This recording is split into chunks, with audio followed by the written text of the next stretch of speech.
예, 반갑습니다. 자, 오늘 이제 기출 풀이 시작합니다. 기출 풀이 하면서 우리 지역사회 간호학부터 요약 정리해 가면서요. 전체 한번 훑고 그리고 기출 문제 한번 쭉 풀어보고 할 텐데, 지역사회 간호의 총론 부분에서 오늘 지역사회 간호 이해할 거거든요.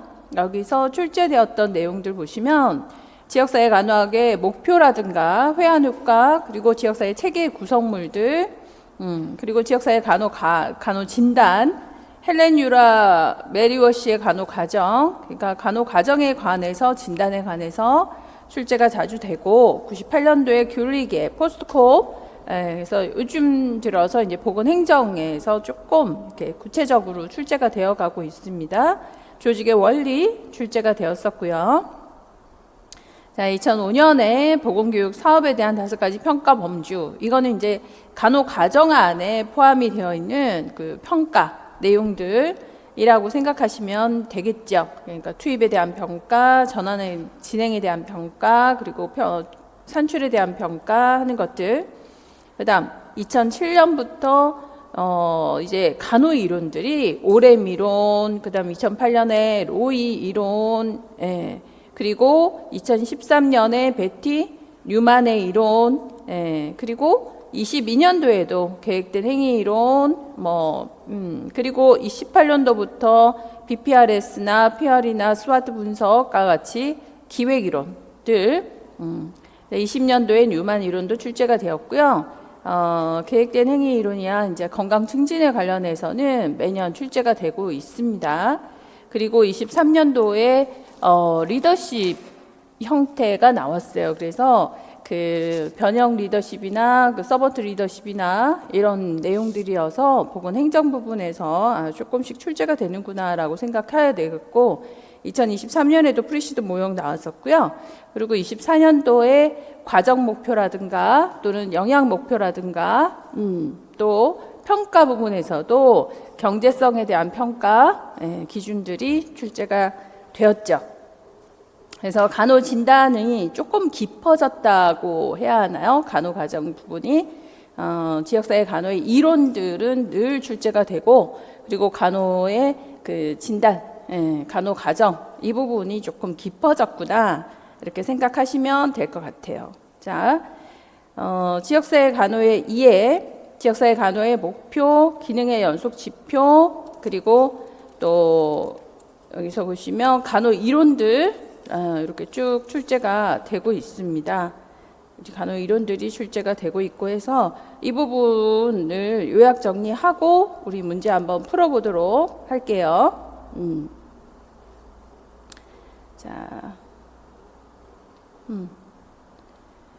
요약 정리해보고 간호 이론 보시겠습니다. 자, 우선 지역사회 간호에서 먼저 건강 개념부터 훑고 갈게요. 자, 건강이라고 하는 거는 세계보건기구의 건강이 제일 일반적인 개념인 거고, 이 세계보건기구에서 1948년에 그 일반적으로 이전에서는 신체적인 부분의 건강만 강조했던 것이 이제 신체, 정신, 사회적으로 완전 안녕 상태다라고 하는 내용이 획기적으로 혁신적이라고 봐야 되겠죠, 그죠? 혁신적이었죠. 왜냐하면 정신적인, 사회적인 완전 안녕 상태다 이렇게 건강 개념을 얘기했고, 98년에 5월에 제네바에서요, 건강이란 단순히 질병 불구가 없는 상태가 아니라 신체, 정신, 사회적으로 완전 안녕 상태다라고 해서 마무리를 하게 됐죠, 그죠? 이 상태가 출제가 자주 되니까 요거 기억을 해두셔야 됩니다. 체육 과목에서 출제가 됐다고 하더라고요. 그래서 98년 5월에 제네바 건강정의 출제가 될 거예요. 그러니까 요거 아니면, 자, 이번에 라론드의 헬스필드 컨셉 장모형에서의 건강 정의, 이건 꼭 출제가 될 것 같아요. 이게 건강 증진에 있어서의 그 계보가 되는 것이죠. 건강 증진으로 발달시킨 대표적인 예라고 봐야 됩니다. 그래서 이 장 모형으로 필드로 이렇게 건강을 표현하고 있는데 여기 한쪽에 생물이죠. 생물학적인 특성, 또 보건의료 체계, 잘 안 보이시죠? 책 보면 돼요. 프린트 보시고, 자 환경 부분 그리고 생활 습관, 이렇게 네 영역에 있어서 네 가지 영역, 인체 생리 영역, 환경 영역, 보건의료 제도 영역, 생활 습관 영역. 예, 라론드가 얘기했죠. 캐나다의 보건복지부 장관이셨고요. 이분이 네 부분의 건강 모형의 건강의 장, 필드가 있지만 이 필드 중에서 인체 생리와 환경, 의료, 제도, 생활 습관 중에 가장 비중을 많이 차지하는 게 생활 습관. 50%의 비중을 가지고 있다라고 얘기했죠. 그리고 인체 생리 20, 환경 20, 보건의료 10. 이렇게. 그래서 병원에 보건의료 제도, 예방, 치료, 재활 분야가 있지만 보건의료 제도, 즉 병원에 의지해서 건강을 개선시킨다, 건강 증진을 시킨다라는 부분은 10%밖에 안 된다는 얘기죠. 그래서 생활 습관을 개선해야 된다. 직업 요인, 기호 섭취, 여가 선용이라고 하는 이 부분에서 습관 개선이 되어야 한다라고 강조를 했어요. 그렇게 하면 일상에서의 건강을 유지할 수 있을 것이다 라고 얘기를 했기 때문에 처음으로 이렇게 건강 습관이라고 하는 개념을 대두하면서 생리뿐만이 아니라 신체 그리고 환경, 사회 심리적 물리적인 환경뿐만이 아니라 생활 습관이 중요하다라고 얘기를 했어요. 그래서 이 필드 부분을 어떤 식으로 출제를 할까? 당연히 여기서 이제 뭐 기업 해서 그죠? 이렇게 해서 이 부분은 뭐 여기서 50%를 차지한다라는 여기에 들어갈 필드를 써라 이렇게 되겠죠, 그죠? 명명하세요 이렇게 될 겁니다. 라론드의 건강장 모형이죠. 건강 증진의 계보가 되는 내용 중요하다. 네. 자, 그 다음에 스미스의 건강 모형은 네 가지 차원에서 이렇게 행복론, 적응론, 역할 수행론, 임상 모형에서 건강의 의미와 질병의 의미, 그래서 풍족한 안녕, 자아 실현을 행복이라고, 무기력을 질병이라고, 적응에 있어서는 환경에 적응한다, 건강, 환경에 소외된다, 질병, 역할, 사회적인 역할 수행한다, 건강, 역할 수행이 실패한다, 질병, 임상 모형에서는 불구 증상 증후면, 증후가 없으면 건강, 있으면 질병, 이렇게 표현하고 있어요. 그럼 지역사회 간호의 관점에서 건강은 뭘까? 지역사회 간호에 있어서의 건강은 절대적인 상태의 개념이 아니라 상대적이며 임상적인 게 아니라 기능적이고 개별적인 게 아니라 인구 집단의 건강이다라고 해서 지역사회 간호에서의 건강에서는요, 인구 집단, 인구 집단의 건강이다라고 하는 게 가장 중요했죠. 인구 집단의 건강을 강조했던 이전에는요, 인구 개별적인 인구를 개별적인 인간을 강조했다면 여기서부터는 인구 집단의 이렇게 건강을 얘기를 했어요.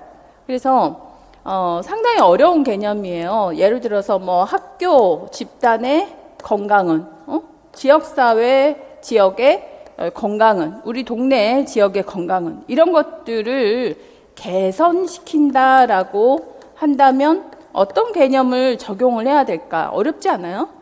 대단히 어려운 개념이었어요. 그렇지만 이걸 시도했고 이거를 완성했고, 그래서 절대가 아니라, 이제 절대 뭐예요? O 아니면 X, 이런 개념이 아니라 기능적인 관점이다 라고 했기 때문에 이 집단의 건강을 얘기할 수 있었다. 즉 어떤 기능이냐, 자, 이 프레시맨은 기능을 연속적으로 얘기하면서 여기서 중간 지점에서 부정적인 기능, 그죠? 그리고 오른쪽으로 긍정적인 기능, 이렇게 기능으로 뭐를 설명했어요? 건강을 설명한 거지. 건강을 기능으로 설명을 했기 때문에 지금은 중간이고 기능이 좀 떨어지면 긴장이 유발되고 기능이 좀 더 떨어지면 경고, 신호가 오고 기능이 떨어지면 외상, 중상이, 증상이 나타나고 불구 기능 장애. 자, 긍정의 단계로. 그래서 지역사회 간호사는 학교 보건의 보건교사는 우리 인구 집단을 관찰해서 이 인구 집단의 기능을 어떻게 해요? 개선시켜야 되겠죠. 그래서 이 기능 중에서 어느 단계의 기능에 있느냐를 진단하고 긴장 유발 그렇다면 한 단계 플러스 또 한 단계 플러스 또 한 단계 또 한 단계 이렇게 업 시키면서 기능을 증진시키게 된다. 그래서 이 기능을 긍정적으로 증진시키기 위해서 우리가 이 기능 어느 기능에 지금 놓여져 있느냐를 알 필요가 있다. 그래서 긍정의 기능의 첫 번째 뭐예요? 자기 인식이죠. 한 대상자가 있는 장소, 그들에게 일어나는 일을 이해할 수 있어야 되고 대처, 현재 발생된 문제를 처리할 수 있어야 되며 상황에 적합한 태도의 변화, 성장, 자아치의 견지에 맞는 적절한 성취가 자아 실현, 그리고 적정 기능 수준이 향상된다. 즉 고려되어질 수 있는 모든 요인에 최대한 이룩할 수 있는 기능. 그러니까 이 긍정의 기능, 쭉 기능의 연속선을 써놓고 어때요? 여기에 기억에 해당하는 그죠? 용어를 쓰고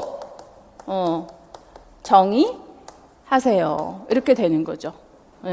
그래서 기억에 해당되는 용어가 맞는지 그리고 그 정의가 맞는지 이제 이런 것들을 살펴보게 되는 거죠. 그래서 그 과거에 90년대 객관식의 문제가 나왔을 때 문제가 굉장히 많이 출제가 됐어요. 굉장히 많이 출제가 되어서 여기에 어디에 어떤 기능들이 들어가는지가 명명돼야 될 거고 가장 긍정적인 기능을 우리 뭐라 하죠? 적정 기능 수준이라고 얘기하지. 그래서 적정 기능 수준이라는 것의 정의가 뭔가 이렇게 해서 출제가 되는 거예요. 기능의 연속성 기억해야 되겠다. 듣고 그냥 잊어버려야 되겠다. 기억해 두시도록 합니다. 자, 그 다음에 이제 지금의 건강에서는 지역사회 견지에서 건강의 형평성에 대한 이야기를 하고 있습니다. 이 건강 형평성이 출제가 한 번도 안 됐는데 충분히 출제가 될 거라고 생각하는 부분이에요. 건강의 형평성의 정의 이런 것들은 기억해 두십니다. 자, 건강의 형평성이란 사회, 경제, 인구, 지리적으로 정의된 인구 집단 사이에 존재하는 한 가지 이상의 측면에서 나타나는 체계적이고 잠재적인 교정 가능한 차이가 없는 상태, 즉 누구나 차별 없이 보건의 서비스, 의료 서비스 혜택을 누리는 거, 사회, 경제, 인구학적, 지역적으로 구분된 인구 집단 사이에서 구조적이고 교정 가능한 건강 차이가 존재하지 않는다라고 얘기하는 것이죠. 그러니까 누구나 차별 없이 뭐에 따라서? 소득에 따라서 차별이 없어야 되고 또는 또 지역에 따라서 차별이 없어야 하고 이런 차별이 없이 뭐를 사용할 수 있어야 된다? 의료? 서비스? 혜택을 누릴 수 있어야 된다라고 하는 것이 건강의 형평성이라고 하는 것이죠. 이런 것에 차별이 없이 의료 서비스 혜택을 받아야 한다. 그러면 의료 서비스 혜택은 뭔가? 의료 서비스 혜택이 뭐예요? 나 응급실에 가서 응급처치 받아야 돼요 라고 하는 거 있잖아요. 그래서 어떤 면에서 본다면 무료로 이렇게 의료를 받는 것이 아니라 의료의 혜택에 있어서의 기회가 균등해야 된다라는 것이죠. 어느 지역에 있으니까 먼저 의료를 제공해 줘야 되겠다. 뭐 이렇게. 근데 개인의 문제가 아니고 이 건강의 형평성은 국가 시스템의 문제를 얘기하고 있는 겁니다. 그래서 건강 형평성은 이런 의미죠. 자, 이 건강 형평성이다.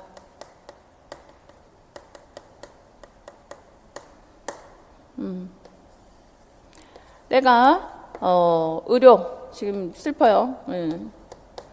아파. 그래서 어딘가를 치료를 받고 싶다라고 했을 때 곧장 가까운 곳에 지리적으로, 그죠?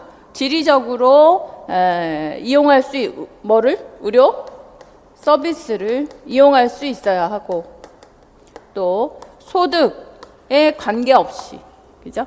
소득이 높고 낮다에 관계없이 이 의료 서비스의 혜택을 볼 수 있어야 된다라고 하기 때문에 이건 일종의 건강 형평성은 뭘 의미한다? 접근성을 의미하는 것이죠. 지리적인 접근성, 경제적인 접근성, 이런 그 사회적인 접근성, 그죠? 뭐 지위의 고하를 막론하고 혜택을 누릴 수 있어야 된다.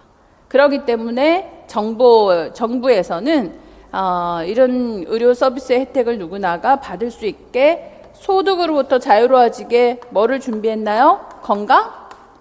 건강보험이라고 하는 제도를 마련을 하는 것이고, 지리적으로는 어떻게? 공공보건기관이라고 하는 이런 의료 혜택을 받을 수 있게, 보건소, 그죠? 보건진료소, 이렇게 읍면동리 할 것 없이 그런 혜택을 받을 수 있게끔 지리적으로, 그리고 경제적으로, 그리고 사회적으로 어때요? 누구나 차별 없이 의료 서비스 혜택을 누리는 것이다. 이렇게 얘기하는 것이죠. 그래서 건강의 형평성이라고 한다면 똑같이 건강해야지 이런 개념이 아니라 접근을 할 때 누구에게나 똑같은 기회가 주어진다. 이런 의미로 해석을 하셔야 되겠죠. 그죠? 이게 이제 건강 형평성이고, 건강 관점에서 이상적으로 모든 사람은 자신의 건강 잠재력을 얻을 공정한 기회를 가져야 된다라고 해서 공정한 기회라고 얘기를 하고 있고, 보건의료의 관점에서는 이 표현이 굉장히 중요하죠.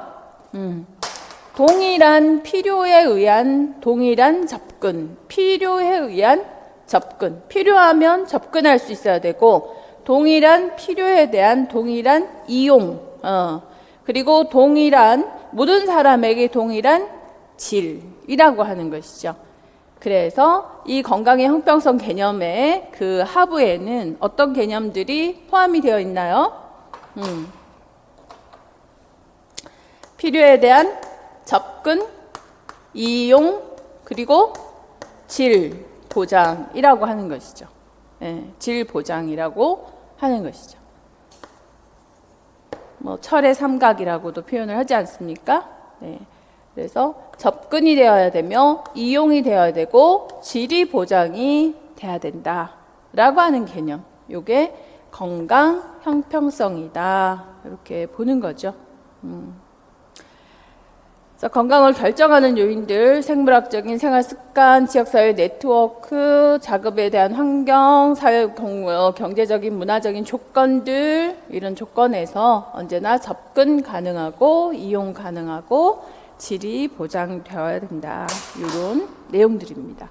그래서 건강 형평성이 상당히 많이 대두되고 있다라는 부분을 염두에 두시고, 그리고 다문화 강조하고 있죠.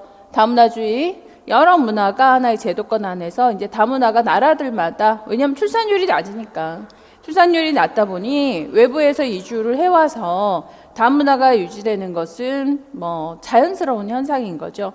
그래서 이 다문화 가족화 정책들이 있어야 되는데, 이 레닝거의 획문화 간호 이론이 다문화 이론에서는 굉장히 지배적으로 이렇게 이해가 되고 있는 상황이죠. 그래서 레닝거의 획문화 간호 이론이라고 한다면 문화적으로 독특한 개인의 특성, 의사소통, 그리고 공간, 사회 조직, 그리고 생물학적인 차이, 환경 통제, 시간, 이런 것들을 사정하면서 획문화 사정이라고 얘기를 합니다. 문화적으로 출생지, 그리고 그 나라 문화의 정의, 또 목소리, 억양, 발음, 침묵 이런 의사소통을 어떻게 사용하고 있는지, 편한 정도 대화의 거리를 공간으로 사정을 한다든지, 그래서 뭐 대화를 할 때 거리를 두고 얘기를 한다든지, 아니면 이제 가까이서 다정하게 얘기를 한다든지 친구처럼. 그리고 환경에 대한 통제를 어떻게, 가치나 관념이나 이런 통제를 두고 있는지, 이런 것들을 사정하는 게 획문화 사정이다, 이렇게 봅니다. 이 모형의 이름 해돋이 모형이라고 얘기하는 것이죠. 기술, 종교 이렇게 해돋이처럼 사회문화 다양하게 이렇게 사정하는 내용을 말합니다. 자, 그리고 이제 지역사회에 대한 내용들 정리해 갑시다. 자, 지역사회. 우리가 이제 배우고자 하는 것도 지역사회 간호이기 때문에 지금 현재 지역사회라고 하는 개념이 무엇인가? 지역사회라고 하는 거는 네 가지 지리적인 경계선을 가지고 있고, 지리적인 경계선 안에 인간의 집합이 있죠. 그래서 이런 지리적인 경계선 안에 인간들의 집합이 이렇게 존재합니다. 인간들이 존재하고요. 여기에서 일상 활동을 하는 것이죠. 그죠? 여기서 활동, 액티비티가 이루어지게 되고, 그래서 여기에는 각종 체계를 갖추고 있다. 자, 지리적인 경계선을 가지고 있고, 그리고 인간의 집합체이며 일상활동을 하는 장이며, 이 활동은 어떤 특별한 체계 안에서 이루어지고 있다, 이런 거죠. 이런 공동체의 사회를 유지하기 위한 특성으로서는 지리적인 영역이 있어야 되고, 이런 상호작용들이 있어야 되며, 여기에 공동의 유대감이 있어야 공동체적 사회를 구성하는 특성이다 라고 볼 수 있어요. 이런 지역사회의 기능은 어디에 있느냐? 경제적인 기능도 합니다. 여기 안에서 물자, 서비스 생산하죠. 그리고 지식, 가치, 행동, 양상을 창출하는 사회화 기능도 하게 되고, 사회의 규범을 순응하는 통제 기능도 하게 되고, 또 체계로서 지역사회 구성원, 단위 조직들 간의 관계를 얘기하는 사회 통합, 참여의 기능도 있다. 그리고 질병, 사망, 실업 이런 도움 상황에서 지지하고 조력하는 그런 상부상조의 기능까지 가지고 있어서, 지역사회의 기능은 경사상이지, 사가 3개나 있네요. 사회화, 사회통제, 사회통합, 그리고 상부상조의 기능을 한다. 이렇게 5가지 기능. 자, 그 다음 지역사회를 분류해 본다. 요건 출제가 충분히 될 만해요. 자, 구조적인 지역사회, 그 다음 기능적, 감정적인 지역사회. 그래서 지역사회를 분류하세요. 이 문제는 충분히 출제가 될 수 있거든요. 어떻게 분류하나? 구조적 지역사회다라고 한다면, 같은 지리에 지역적으로 같은 지역을 공유한다. 같은 지역에 같은 시간에 같이 같은 공간 안에, 그러니까 공간이지, 공간. 이 공간에 같은 시간에 이렇게 있다라는 것만으로도 구조적 지역사회가 되는 거죠. 그래서 우리끼리 이렇게 앉아있으면 이게 뭐가 된다고요? 구조적 지역사회가 되는 거죠. 그 중에 모여있는 집합체가 있고, 매번 내가 뭐 이 사람들을 개인적으로 알아가지고 만나는 거는 아닌데, 매번 주일마다 어때요? 나가다 보니까 교회에서 공동체가 되는 거죠. 대면 공동체. 그리고 화재다, 산성비다, 대기오염이다, 이렇게 모여 있는 공동체를 생태학적 문제 공동체, 그리고 시도 군구 지정학적 공동체, 그리고 우리가 학교에 있게 되고 병원에 있게 되고 보건소에 있게 되고 뭐예요? 조직, 특정 목표 공동체, 그리고 문제 해결 공동체, 조직이라고 하죠. 한강 오염 지역의 문제 해결을 위해서 모였다. 그럼 뭐예요? 문제 해결 공동체. 생태학적 문제 공동체하고 문제 해결 공동체하고 혼돈할 수 있다. 생태학적 문제 공동체는 그냥 오염이 되다 보니까, 그죠? 우리도 오염됐어요. 우리도 오염됐어요. 우리 지역도 포함이 돼요. 이게 이제 재난 지역 뭐 이렇게 하지 않습니까? 재난 지역으로 선포할게. 우리도 포함해 주세요. 이렇게. 그래야 해결해 주니까. 이런 공동체를 뭐라고? 생태학적 공동체라고 얘기하고요. 그리고 문제 해결 공동체는 해결을 하기 위해서 모였다라는 거죠. 문제 해결 공동체. 그래서 문제 해결 공동체는 언제나 해결하려고 모였다라는 얘기를 제일 많이 하게 됩니다. 자, 구조적 지역사회가 제일 많이 출제가 되고요. 그리고 기능적 지역사회는 목표 성취 가업의 결과가 같아요. 그래서 무엇을 성취하는가에 따라서 모이는 거죠. 동일 요구 공동체, 그리고 자원 공동체가 있습니다. 그리고 감정적 지역사회는 학연 지연으로 모인 거죠. 소속 공동체, 특수흥미 공동체. 자, 이 지역사회는 구조적 지역사회이면서 기능적 지역사회의 역할을 할 수 있다 없다? 두 가지를 동시에 할 수 있다 없다? 할 수 있다.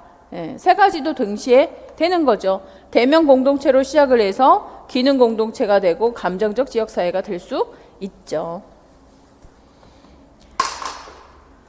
자, 지역사회 분류할 수 있어야 됩니다. 기입형으로 출제되겠지. 지역사회 간호. 지역사회 간호의 정의.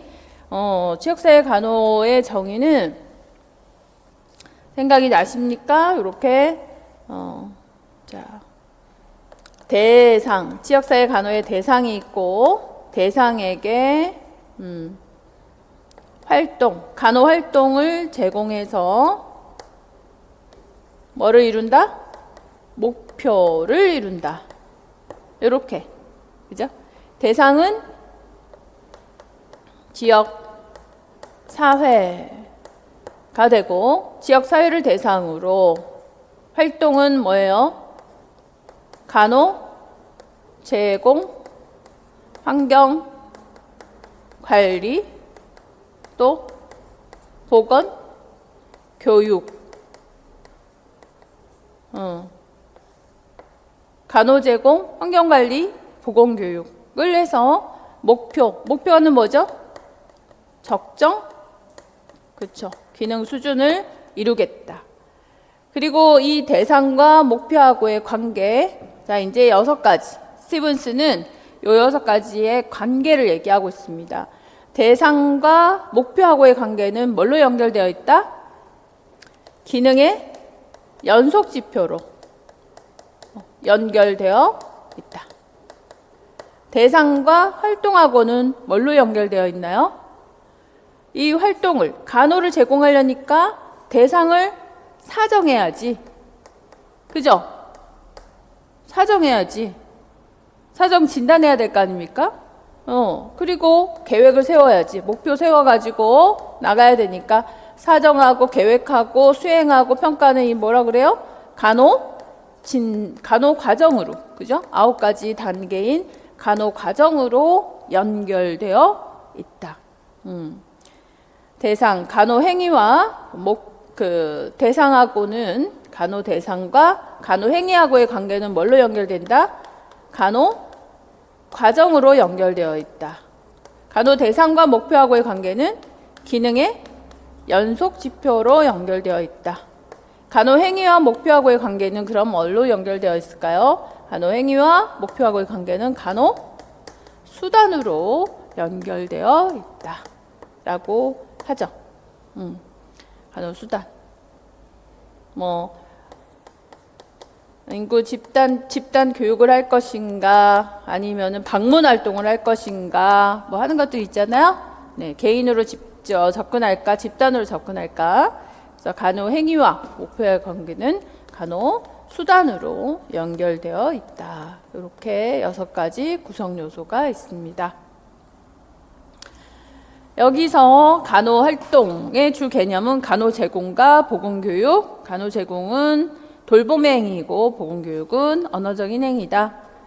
자, 공중보건과 그럼 지역사회 보건하고의 차이는 뭘까? 공중보건은 단일적인 목표를 가지고 있어요. 단일적이다 이렇게 봐야 되겠고, 지역사회 간호는 포괄적이다 라고 봐야 되겠죠. 즉 공중보건은 선택된 인구 집단. 누구죠? 장애인. 그죠? 이렇게 만성 질환자. 이런 특수한 집단을 대상으로 하겠지만 지역사회 복원에는요, 대상이 모두 포함됩니다. 왜 그래요? 왜 모두가 포함되지? 목적이 달라서 그래요. 공중보건은 회복에만, 그러니까 신체적인 회복이죠, 그죠? 신체적인 힐링에만, 예방과 회복에만 관심을 둔다면 지역사회 복원은 기능의 적정 기능 수준, 즉 이 모든 대상자가 다 어디에 놓여 있습니까? 기능의 연속 지표상에 있죠. 이 사람은 긴장이네. 이 사람은 외상이네. 이 사람은 성장이네. 이런 여러 기능 중에 모두가 해당된다, 안 된다? 모두 해당되지. 그래서 지역사회 복원은 포괄적이다. 네, 모두 해당이 됩니다. 전체 모두. 그런 차이가 있더라라고 합니다. 자, 이래서 지역사회 간호가 성공하기 위해서는 주민의 참여가 절대적으로 필요한데, 주민이 참여한다라는 것은 곧 자원이 확보되는 의미요, 지역 문제를 해결하는 의미요, 지역 공동체를 건설하고 주민의 권리를 행사할 수 있으며, 또 역량 강화가 이루어지고 공공의 수요를 충족시켜주며 신속한 개발과 지속 가능성이 있다. 이렇게 봐야 되겠죠? 지역 주민의 참여의 활성화 방안, 정보를 공개하고 홍보하고, 또 여론 수집, 또 설문조사, 위원회 활성화, 자생적인 주민 조직의 활용, 다른 사회 지도층의 참여, 주민의식의 고취 등을 통해서 활성화를 시킬 수 있겠죠. 이런 내용들이에요. 여기서는 딱 특별히 출제가 되겠다라기보다는 지역사회에 대한 이해를 도모하자. 그 다음 이제 지역사회 간호 과정은 너무너무 중요하잖아요. 출제 다발입니다. 먼저 사정의 단계 첫 번째, 건강 진단을 하는 거죠. 그러니까 이 지역사회 간호 과정에 건강 진단을 한다. 자료 건강 진단. 우리 지역사회에는 어떤 문제들이 있을까라고 해서 여러 가지 문제적인 상황들을 파악하게 되는 것이죠. 그러기 위해서 자료를 수집합니다. 그죠? 자료를 수집하는데 어떻게 자료를 수집할까요? 항상 지역사회의 건강 진단을 할 때는 지역사회를 뭘로 보고? 하나의 체계로 보고. 자, 지역사회는 뭐다? 지역사회를 이제 뭐부터 자료 수집을 할까? 할 때 어려워요, 안 어려워요? 어렵지. 무엇부터 자료 수집을 할까? 그래서 지역사회를 하나의 뭘로 보고? 체계라고 간주를 하고, 체계적 관점에서 무엇을 점검한다? 지역사회 사정을 한다라는 것은, 사정을 한다는 것은 체계의 구성 요소들을 면밀히 하나씩 파악하는 것을 말하는 거죠. 그러니까 지역사회를 하나의 체계로 보고 여기에 구성요소 중에 첫 번째 구성요소 뭐 있어요? 구성물이 존재하죠. 구성물은 뭐예요? 인구지. 인구 외에 나머지는 자원이고 환경이고, 이 자원과 환경과 구성물하고의 상호작용은 얼마나 잘 되어 있는지, 이 상호작용을 하는 목표는 무엇이고, 그리고 이 지역사회를 구성하고 있는 경계가 어디까지인지, 이렇게 이제 5가지 측면에서 뭐를 한다? 자료 수집을 하는 것이죠. 자료 수집을 할 때 과학적이고 체계적으로 하는 거예요. 그러니까. 그래서 그냥 막무가내 이런 자료 수집을 하는 것이 아니라 자료 수집의 범주는 무엇인가 라고 질문을 하죠. 자료 수집의 범주는 뭐예요?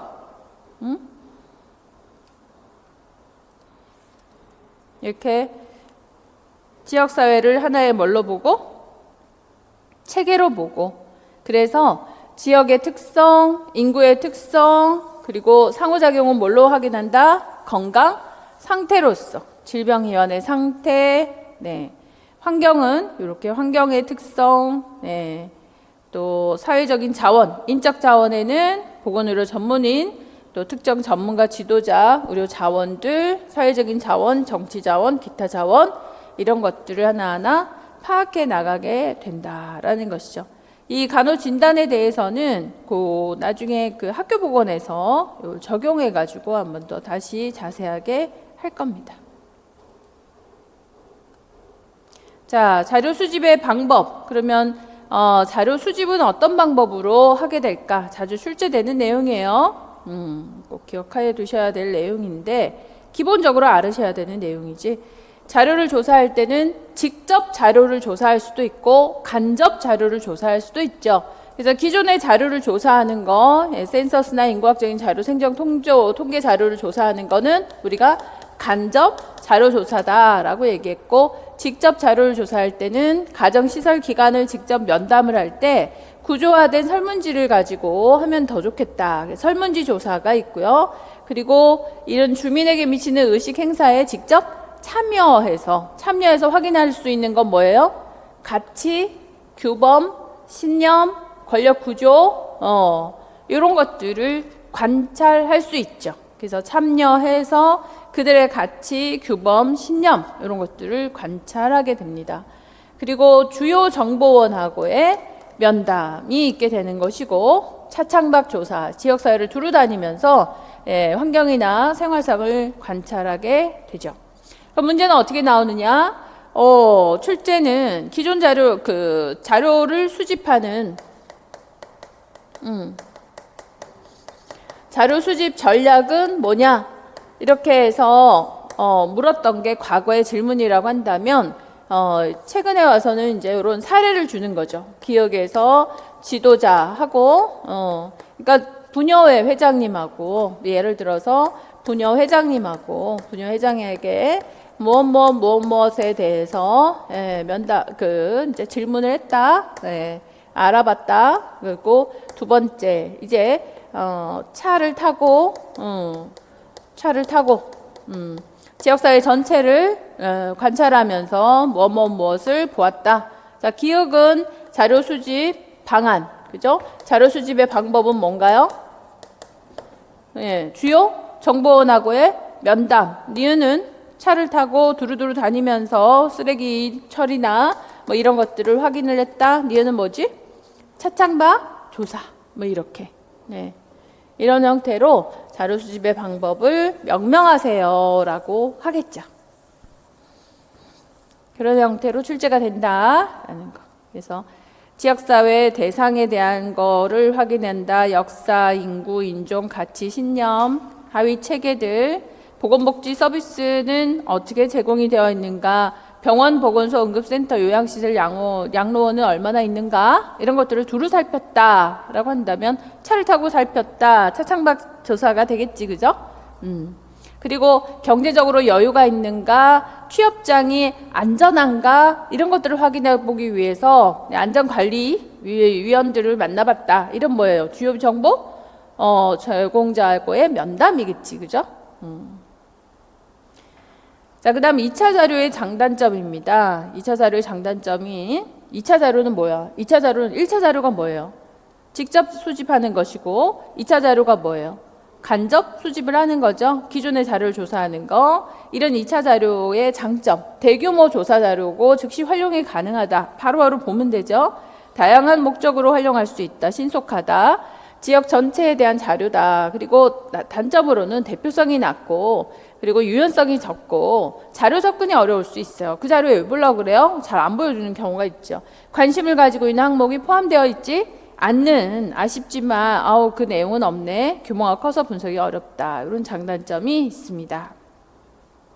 자, 이제 굉장히 중요한 건데, 이게 이제 최근에 와서 이 간호사정 부분에 있어서 들어와서 아주 강조되고 있는 내용입니다. 지역사회 간호사정의 자료 분석을 하는 거예요.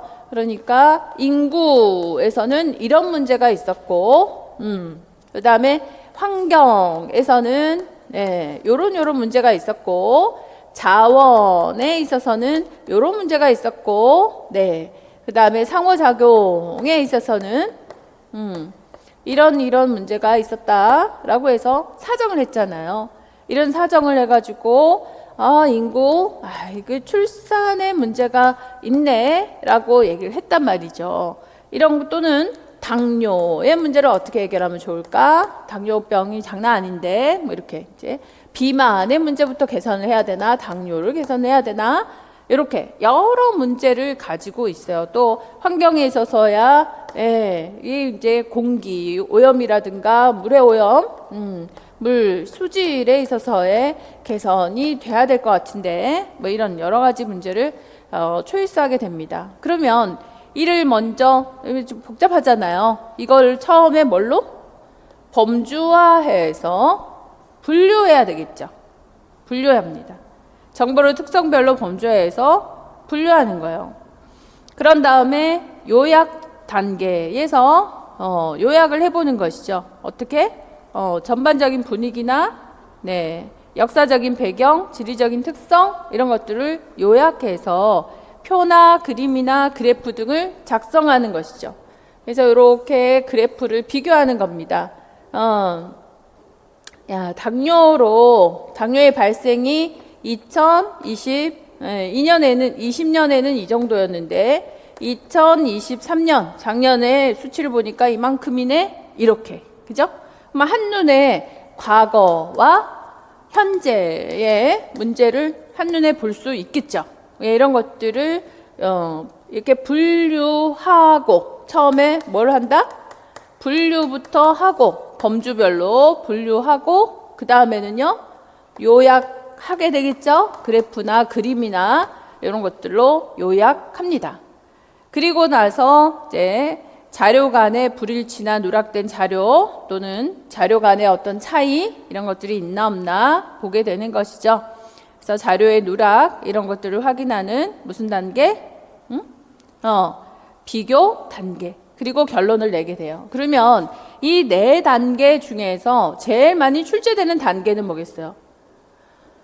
이렇게 분류하는 거, 요약하는 거. 그래서 이런 그래프를 보여주면서 간호 진단 단계에서 말이죠. 지역사회 간호사정의 자료 분석 단계에서 퀘스천 출제는 자료 분석 단계 위의 사항들을 사례를 보고 자료 분석 단계 몇 단계인지를 써라 이렇게 되는 거겠죠. 그러면 2단계 요약 단계다 이렇게 이제 표현하게 되는 겁니다.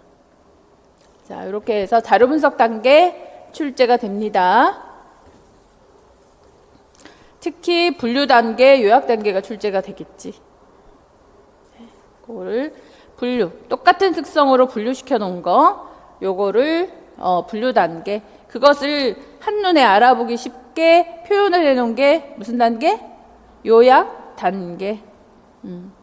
자, 이렇게 간호 진단할 수도 있고 오마와 분류 체계로서 수준을 또 분류할 수도 있어요. 그러면 오마와 분류 체계에서의 수준은 뭔가 영역 문제 수정인자 증상 징후로서 수준 1 환경 영역을 제시하고 영역을 제시하고 수준 2에서는 프로블럼 문제 그리고 모디파이 수정인자 3단계 3수준 4수준에서는 여기에서의 심톰이나 사인은 뭔가 그래서 환경 영역에는 수입, 위생, 주거, 이웃이 들어갑니다. 심리, 사회 영역에 의사소통이 들어가요. 의사소통이 들어가고 사회적인 접촉 역할, 대인관계 형성, 성장 발달, 생리적인 영역엔 이건 아실 거고 건강 관련 행위 영역에 수면, 휴식, 개인위생, 약물 오용 그러니까 담배, 흡연은 어디에 들어갈까? 건강 관련 행위 영역이라고 볼 수 있겠죠. 그죠? 운동을 잘하지 않아. 그럼 어디에 해당될까? 행위 영역에 포함이 되겠죠. 그죠? 이런 형태로 이제 분류하게 됩니다. 영역별로 분류하는 거 1수준. 자, 이래서 오마와 분류 체계를 적용을 해본다면 1수준에서 영역 분류하죠.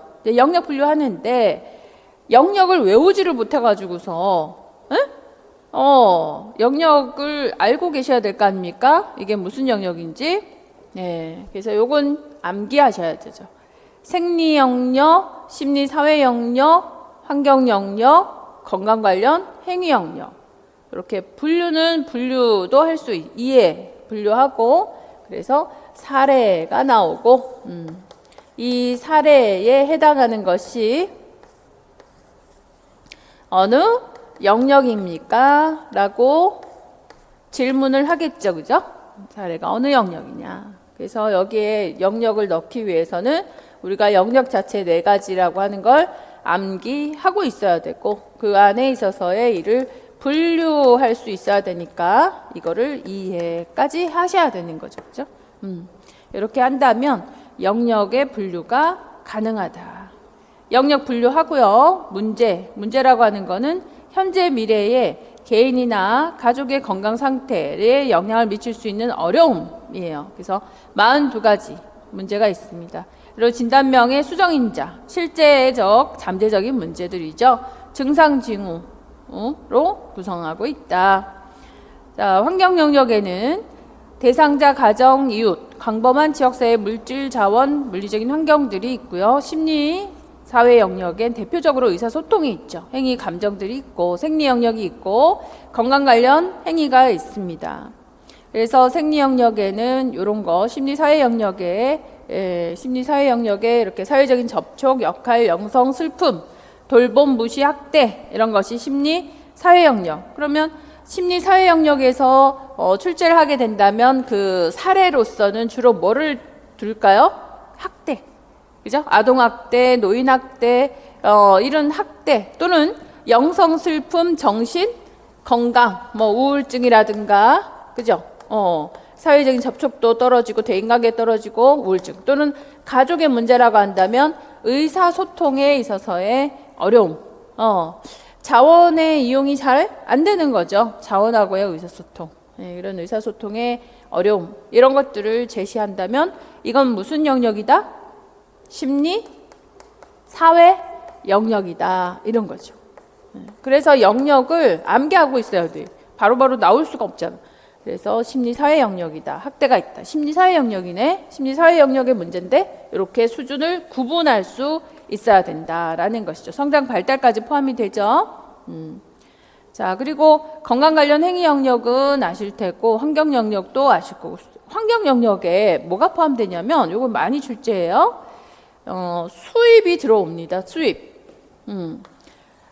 자, 이게 소득이라고 하는 거는 사실은 내가 일상생활을 하는 데 있어서 뭔가요? 굉장히 중요한 환경 영역 아닌가? 그죠? 굉장히 중요한 환경이에요. 근데 이게 수입이 높다, 낮다, 그러니까 차상위 계층이 포함이 된다. 이런 노인이고 이제 81, 82 이런 노인이 있다. 이런 이제 노인 집단에서의 수입. 그러면 이건 무슨 영역의 수준으로 분류한다? 심리 사회 영역인가요? 환경 영역인데 이를 사회 영역으로 많이 분류해요. 환경이라고 소득이라고 해서 심리 사회 영역이에요. 이렇게 얘기하시는 분들이 꽤 된다. 이 심리 사회 영역이 아니고 뭐다? 환경 영역이죠. 소득은 환경이지. 그래서 수입이라고 하는 부분, 위생, 주거지, 안전 이런 건 다 환경에 포함이 됩니다. 그래서 소득과 그리고 안전 요거는 심리 사회 영역이 아니라 뭐다? 무슨 환경? 환경 영역이 무슨 영역? 환경 영역이다라고 하는 거죠. 그렇게 혼돈되는 내용들만 출제하는 거예요. 생리 영역이 나오겠어요? 이 생리 영역이 뻔히 아는데. 그러니까 이런 그 우울이라고 하는 거는 어디에 해당하는가? 그죠? 성장 발달은 어디에 해당하는가? 발달의 문제를 제시하고 어렵습니다. 발달의 문제 제시하면 어느 영역에 넣을까? 어쩌면 생리 영역에 넣을 수도 있고 어쩌면 건강 관련 행위 영역에 넣을 수도 있거든요. 성장 발달은 어디에 해당한다? 심리, 사회 영역이다.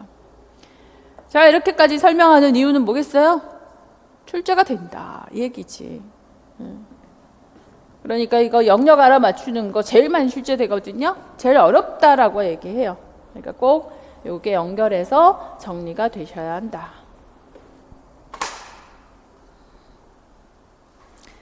자, 그런 다음에 오마와 분류, 보건교육하고 치료 절차, 사례관리, 감독 등의 내용들로 이제 케어해 줍니다. 자, 수준 1은 뭐였어요? 환경 영역, 심리, 사회 영역, 생리 영역, 건강 관련 행위 영역 분류하는 거. 수준 2는 영역별 문제, 프로그램 중 분류하는 거. 수준 3은 수정인자, 즉 문제의 심각성, 즉 잠재적인 결핍이냐, 장애냐, 실제적인 결핍이냐, 장애냐 이런 것들을 구분하고 수준 4, 증상, 징후를 분류하는데 증상이라고 한다면 주관적인 내용이죠. 주관적인 증거를 우리가 심톰이라고 그래요. 그죠? 그리고 객관적인 증거, 관찰되는 객관적인 증거를 사인이라 그러죠. 그래서 사인으로 분류합니다. 자, 이러고 이제 진단했어요. 진단을 하고 나면 진단했어. 여러 문제를 진단을 했어요. 사정을 해봐서 진단을 했다면 우선 순위를 설정해서 하나의 문제를 초이스해야 되잖아요. 간호과정에서는 한 개밖에 해결을 못하니까. 그래서 우선 순위를 결정할 때 BPRS를 적용을 할까, 피오를 적용을 할까, 패치를 적용을 할까, 브라이언트를 적용을 할까, 닙을 적용할까, 클리어를 적용할까. 네, 이제 기획이론에서 나온 이 우선순위에 설정하는 전략들을 계속해서 돌아가면서 질문을 하게 된다라는 것이죠. 자, 우선순위를 세울 때 할로는 이렇게 얘기합니다. 뭘로? 이게 이제 이런 공식을 만들어냈어요. A 플러스 2B 곱하기 C. 이게 이제 점수가 있는데 이 점수가 높을수록 우선순위가 높다. A는 뭐냐? 문제의 크기. 문제의 크기. 많은 인구 집단에게 영향을 주는 거. B는 뭐냐? 문제의 심각도. 사망률이 높을수록 심각성이 높겠지. 그리고 사업을 했을 때의 이 효과성 이런 것들을 봐서 중재의 효과성. C. 그러므로 어디에 비중을 제일 많이 두는 거예요? 여기 2B 심각성에 제일 크게 두고 있는 것이죠. 그래서 사망할 수 있는 문제라고 한다면 가장 우선이 돼야 된다라고 해서 이런 공식을 만들어냅니다. 그리고 피얼 여기서 property 적절성이거나 또는 경제성 또는 accept 수용성 그다음에 자원 리소스나 또는 적법성 이런 것들이 적절하냐 O X 뭘로 적절하다 적절하지 않다 이를 자 여기다가 곱하기 피어를 D라고 하자. 그리고 0 아니면 된다 안 된다를 어떻게 곱해요? 0 아니면 1로 곱하자. 0으로 곱하면 어때요? 0으로 곱하면 수행을 할 수 없는 문제가 되고 1로 곱하게 되면 이거는 실행해도 되는 문제가 되는 것이죠. 실행을 할 건가 말 건가. 그러기 위해서 이 피어를 모두 곱하게 됩니다. 피어를 곱하는 거죠. D. 네, 이걸 곱하게 되죠. 그래서 곱해버렸을 때 이 중에서 0이 나오면 어때요? B 실행 불가 이렇게 되는 거겠죠? 자, 이래서 문제의 크기에 0에서 10점까지 유병률 발생률을 크기를 점수화하는 방법이에요. 자, 문제의 크기는 자 어떻게 또 질문이 되느냐? 건강 문제 크기에 지표를 쓰세요라고 제시합니다. 퀘스천. 네? 지표를 써라. 이 문제 크기에 건강 문제 크기의 지표는 뭐예요? 유병률과 발생률이다. 이거죠. 그래서 요거 기억하셔야 돼요. 유병률 주로 만성 질환이겠죠. 발생률 주로 감염병이겠죠. 그죠? 유병률과 발생률이 지표가 돼요. 그래서 건강 문제를 많이 가지고 있는 인구 비율이 높을수록 건강 문제가 크다. 이렇게 되는 거죠. 그러니까 유병률 발생률이 클수록 건강 문제는 크다. 그래서 결국은 문제의 크기는 뭐가 크다? 유병률과 발생률이 크다. 그죠? 만성질환과 급성질환이 감염병이 자주 발생한다. 문제가 크네. 그다음 이제 문제의 심각성. 그러니까 BPRS가 2번, 3번 출제가 됐어요. 그러면 다음에는 뭐가 출제가 된다는 얘기예요. 더 깊이 있는 이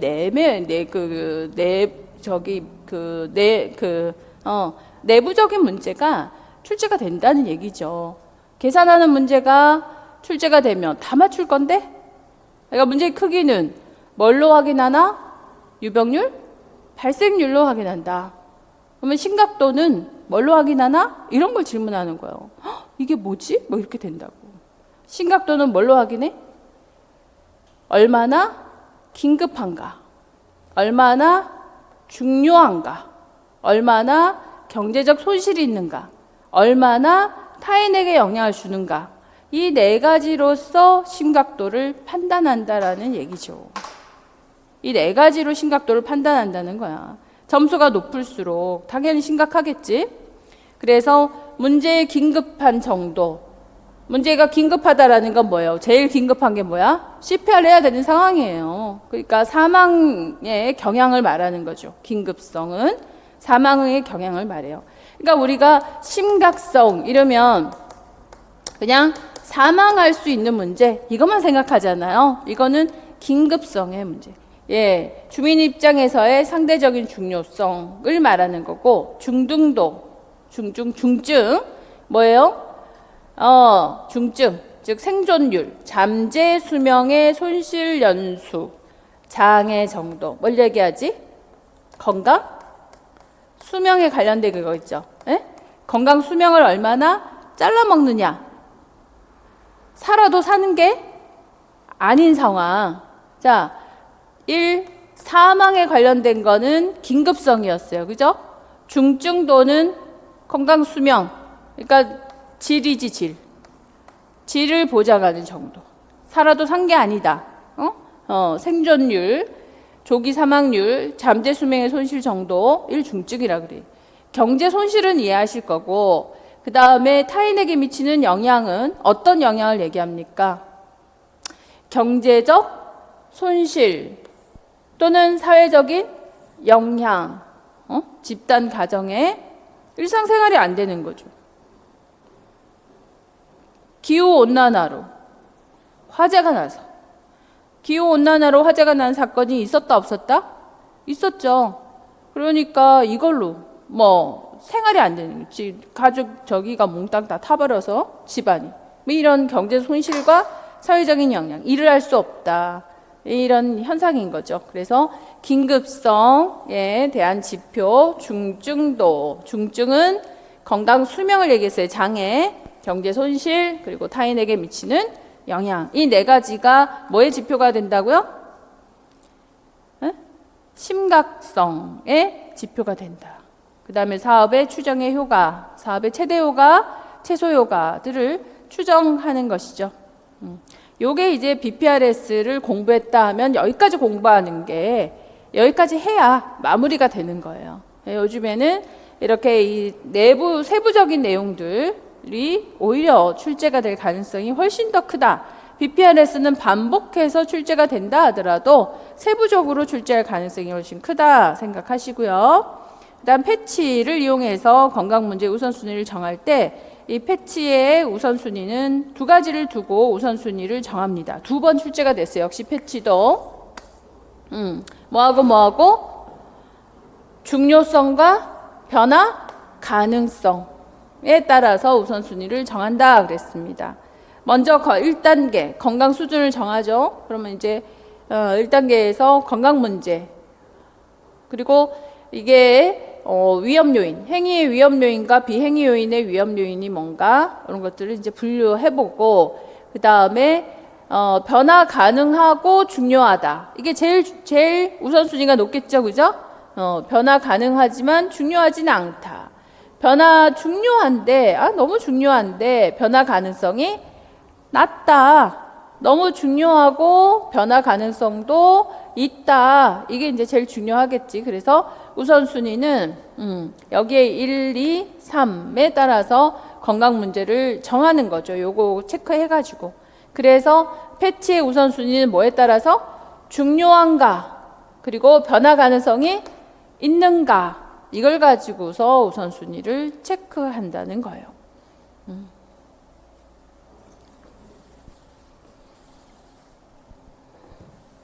1, 2, 3단계에 따라 우선순위 정한다는 것도 기억을 해두셔야 할 내용이겠죠. 자, 브라이언트는 우선순위를 문제의 크기, 심각성, 문제 해결 가능성 여기에다가 뭐를 하나 더 더해서 주민의 관심도를 더해서 총점으로 우선순위를 정하죠. 좀 더 이제 심플하죠. 이것도 출제 가능성. 그러니까 이렇게 노인 낙상, 만성질환, 노인 인구 증가, 불규칙한 운동 습관 중에 문제의 크기는 5점, 문제 심각성은, 기술적인 해결성은, 주민의 관심도는 이렇게 해서 A 플러스 T에서 더하기 해갖고 우선순위를 정한 거죠. 그래서 1등 만성질환 증가 이렇게 되는 겁니다. 그 다음 니즈 이걸 임팩트 요구와 그 다음에 해결했을 때 해결 방법의 효과 그래서 요구와 효과 중심으로 요구에 대해 요구는 있는데 사업을 수행을 했을 때 효과가 있나 없나 이걸 봐서 요구에도 부합하고 싶고 효과도 있고 싶고 주민들이 요구한 문제를 해결하고 싶잖아요. 그렇지만 그 임팩트 그 영향은 영향이라 해야 되겠지. 임팩트 꽝 하고 했을 때 임팩트 있게 지식의 변화가 있는가 그죠? 이 사업을 꽝 적용했을 때 태도의 변화가 나타나느냐 꽝 적용을 했더니 바로 실천하게 되더라 라고 하는 임팩트 그 영향에 대한 효과를 보겠다는 거예요. 그래서 요구도 있는데 바로 사업을 적용을 했더니 이 사업 프로그램을 적용을 했더니 사업을 했더니 태도가 싹 바뀌었는데 이런 거 있잖아요. 바로 실천하던데 그 딱 담배 끊던데 이런 거 그러면 그 사업은 해야 돼 말아야 돼 그죠? 해야지 이런 거죠. 요구도 있는데 나 담배 끊게 해주세요. 이걸 프로그램 딱 줬더니 딱 끊어 이런 건 해야지. 나 담배 끊게 해주세요. 근데 이 프로그램 딱 적용했는데 별론데 계속 펴 이러면 이거 시행을 검토하든지 또는 수행할 것에 대한 연구를 하든지 이래야 될 거 아닙니까? 그래서 수행 이거 효과 있는데 이런 영향이 최고인데 바로 수행을 한다. 또 어때요? 반드시 수행해야 되겠는데 수행하면 좋겠는데 그 다음은요 시행을 검토하자. 다시 연구해. 그죠? 그건 하면 안 되겠는데 오히려 옆에 사람이 담배 다 피우던데 뭐 이런 거 담배를 배우던데 어린애들이 뭐 이런 거 그거 하면 안 되겠는데 하면 안 되겠는데가 나오겠어요? 수행, 시행 검토, 연구라고 하는 정도의 수준으로 우선순위를 결정하게 된다라는 겁니다.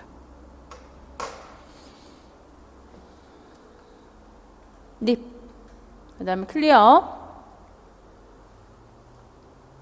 캐퍼시티 지역사회의 역량을 확인하고 합법성 에피션스 효율성 액셉트 수용성 자원의 활용성 이렇게 5가지를 중심으로 클리어 우선순위를 정하는 것을 말합니다.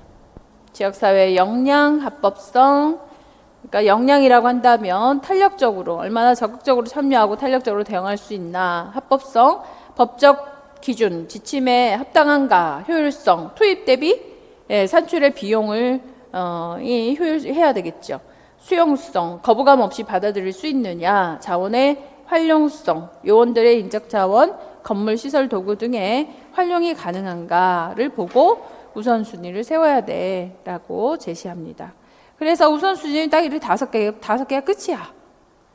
그 중에 BPRS가 최고의 그런 그 출제율을 가지지만 패치도 만만치 않고 브라이언트나 닙도 얼마든지 출제될 수 있는 거예요. 이 5가지 이왕 공부할 때 명확하게 키워드 기억하시고 요 요소들을 꼭 기억해 두시도록 합니다. 그래서 항상 공부를 할 때 전체적으로 이해를 먼저 하고 그리고 필요한 키워드 기억하셔야 되겠죠, 그죠? 이해하고 이해해서 구조화 시켜놓고 구조화는 어느 정도 책이든 뭐든 제가 시켜드리잖아요. 그럼 여기에서 반드시 기억해야 되는 키워드들 있죠.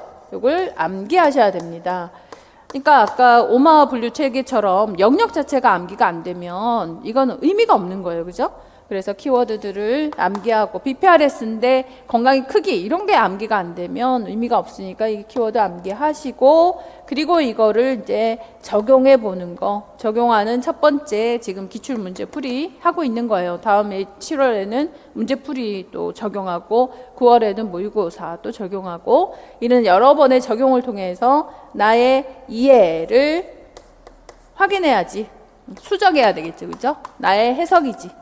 나의 해석들을 수정해 나가면서 자꾸 바로 잡아야지. 그리고 부족한 부분 있죠? 부족한 것을 채워 나가야 되는 거죠. 그죠? 내가 이거 공부를 안 했구나. 내가 이거를 놓쳤구나. 이런 부분들을 찾아가지고서 채워 넣게 해야 된다. 그래서 구조화하고 키워드 암기해 놓고 이게 기본이 안 되면 적용이 안 되는 거예요. 의미가 없는 거죠. 그죠? 이렇게 해서 적용해 나간다면 별로 그렇게 어렵지 않게 합격해서 단번에 가셔야지 가지 않을까 생각해요. 자, 그 다음 계획 단계 목표 설정부터 쉬었다가 진행합시다.